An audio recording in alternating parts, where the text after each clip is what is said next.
আহারে, কাশিটা বড্ড বেড়েছে। রানীমা, খুব কি কষ্ট হচ্ছে? কি করে যে ঠান্ডা লেগে গেল জানি না। তার উপর তোদের মহারাজ আজ আবার খামবাজ রাজ্যে যাচ্ছেন। যাবার সময় তার কোনো সাহায্যেই লাগতে পারলাম না। সে আপনি আর কি করবেন বলুন? শরীরের ওপর তো কারো কোনো হাত নেই। রাজবুদ্ধি মশাইয়ের পাঁচন খাচ্ছেন, দেখবেন 2-1 দিনের মধ্যেই ঠিক সুস্থ হয়ে উঠবেন। সুস্থ হয়ে উঠলেই বাঁচি। এভাবে এভাবে রোগী হয়ে সারা দিন বিছানায় পড়ে থাকা আমায় কি মানায়? কি, কেমন আছো রানী? ওই একই রকম। তোমাকে এই অবস্থায় রেখে যেতে কিছুতেই মন চাইছে না, কিন্তু কি করব বলো? অত বড় একটা আলোচনা সভায় স্বয়ং নবাব, তারপর বর্ধমানের রাজা উপস্থিত থাকবেন। আর তুমি তো জানো কিভাবে আমাদের এই বাংলাকে সোনার বাংলা তৈরি করা যায়। তাই নিয়ে অনেক পরিকল্পনা হবে। জানি তো, তাই তো বলছি, আমার জন্য কোনো চিন্তা করবেন না। ঘুরে এসে দেখবেন ঠিক সুস্থ হয়ে গেছি। সুস্থ হলেই মঙ্গল। শোনো, রাজবৈদ্যকে আমি বলে দিয়েছি সকাল বিকেল তোমাকে দেখে যাবে, কিন্তু এই অবস্থায় তোমাকে ছেড়ে যেতেও না একেবারে ইচ্ছে করছে না। ঠিক আছে, আমার জন্য এতটা উতলা না হয়ে যে কাজে যাচ্ছেন সেটা ভালো করে আসুন। তাহলে আমি আসি। হ্যাঁ, আসুন।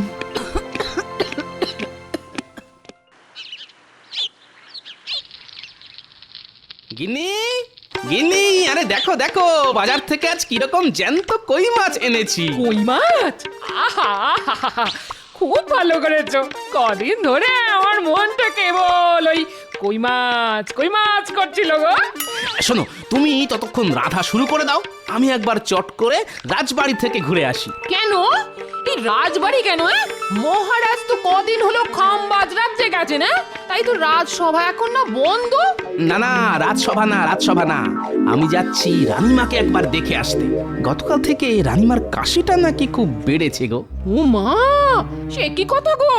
না, তাহলে আর দেরি করো না, যাও চট করে ঘুরে এসো। হ্যাঁ,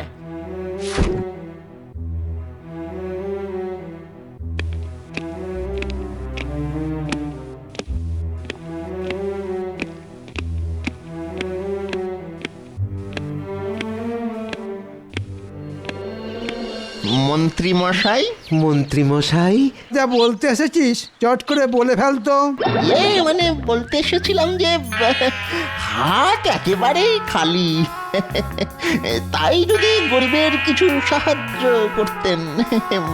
এই দেখো, এমন সময় এসে চাইলি যে দেখ আমারও হাত খালি, তোরা কি যে করিস।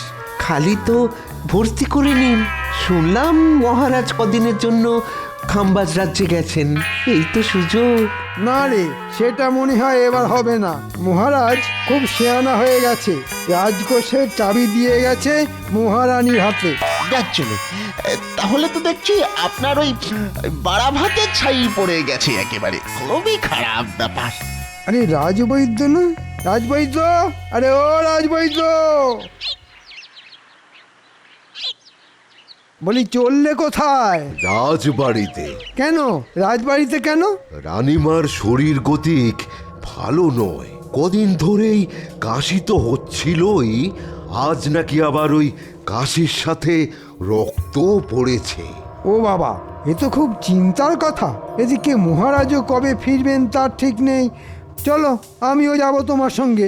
তোরা এখন বাড়ি যা, আমি রাজবাড়ি থেকে ঘুরে আসি। সম্ভব হলে এই রাজকোষের চাবিটাও নিয়ে আসতে হবে। হ্যাঁ,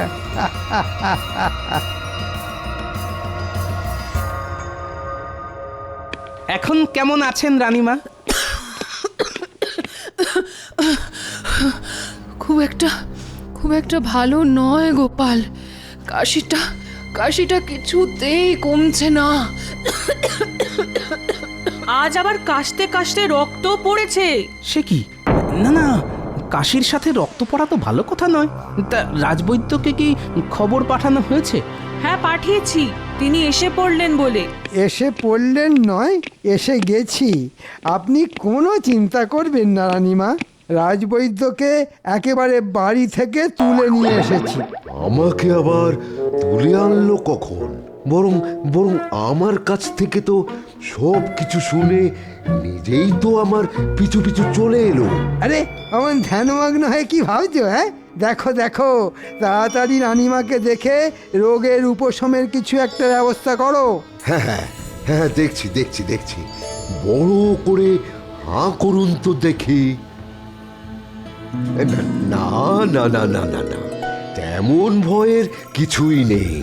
আসলে ওই কাশতে কাশতে গলার ভেতরটা মনে হচ্ছে ওই চিড়ে গেছে। হ্যাঁ হ্যাঁ, ওই তার থেকেই রক্তপাত। শোনো বৈদ্য, ভালো দেখে এমন ওষুধ দাও যাতে রানীমা তাড়াতাড়ি সুস্থ হয়ে ওঠেন। জানেন রানীমা, আপনার অসুখের চিন্তায় কাল সারা রাত আমি দু চোখের পাতা এক করতে পারিনি। বেটার ছেলে কিরকম গল্প বানাচ্ছে দেখো।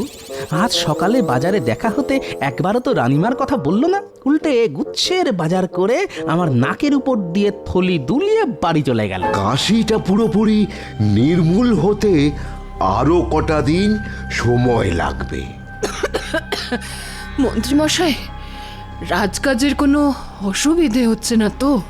না না, অসুবিধে আবার কোথায়, শুধু রাজকোষের চাবিটা যদি দিতেন।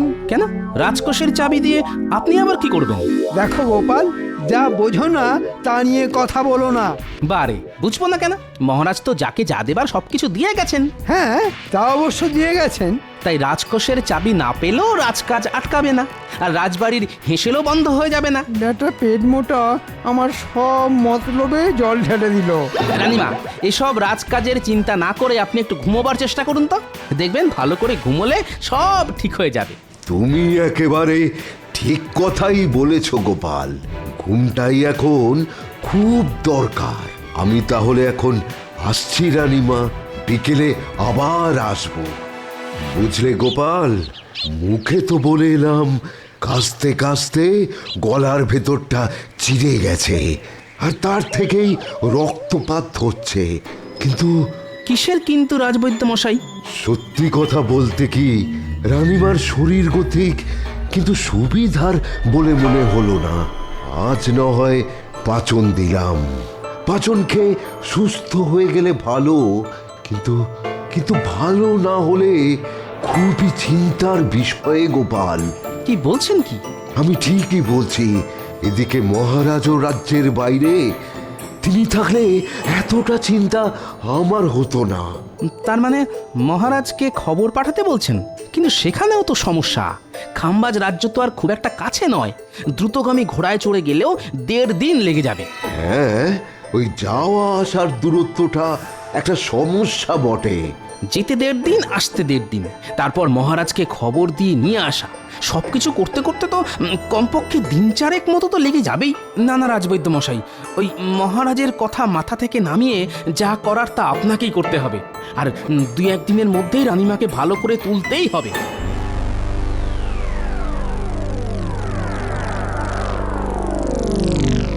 কি গো, পাতের উপর মাছ নিয়ে কি এত ভাবছো? হ্যাঁ, বলি খেয়ে বলো, তেল কইটা কেমন রেঁধেছি? হ্যাঁ হ্যাঁ হ্যাঁ হ্যাঁ, এই তো খাচ্ছি। না, আজ তো দেখছি তোমার মাথায় চিন্তামণি ভর করেছে। এই এই কি এত ভাবছো বলো তো? হ্যাঁ, ভাবছি মানুষ দূরে কোথাও চলে গেলে বিপদে আপদে তাকে খবর পাঠাবার কোনো ব্যবস্থাই নেই আমাদের কাছে। হঠাৎ করে এই ভাবনা মাথায় এলো কেন? দেখো, রানীমার এত শরীর খারাপ, অথচ তার সব থেকে কাছের মানুষ মহারাজকে চট করে এই খবর জানানো যাচ্ছে না। অথচ আমাদের কাছে সেই রকম যদি কোনো উপায় থাকতো তাহলে কত ভালো হতো বলো তো। এক লহমায় মহারাজ জেনে যেতেন। এই দেখো দেখো, এই উপায় যখন নেই তখন তা নিয়ে 7-5 ভেবে তো কোনো লাভ নেই। হ্যাঁ, এই ওসব কথা মাথা থেকে নামিয়ে ভালো করে খাও তো খাও, এই খাও খাও। কাল একবার বিজ্ঞানীর সঙ্গে এই নিয়ে কথা বলতে হবে।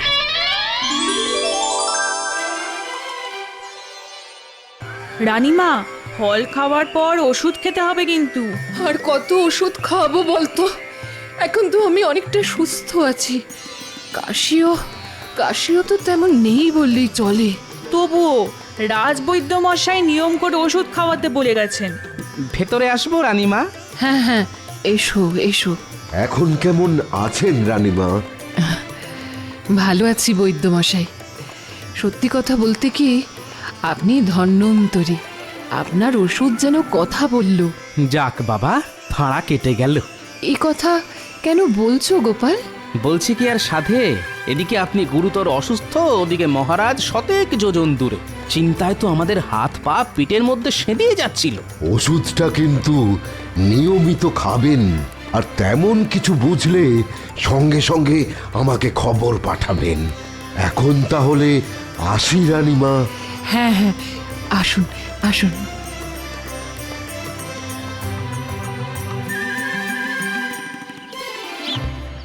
বিজ্ঞানী, বিজ্ঞানী! গোপাল ডাকছে না? বিজ্ঞানী? দাঁড়াও দাঁড়াও, আসছি।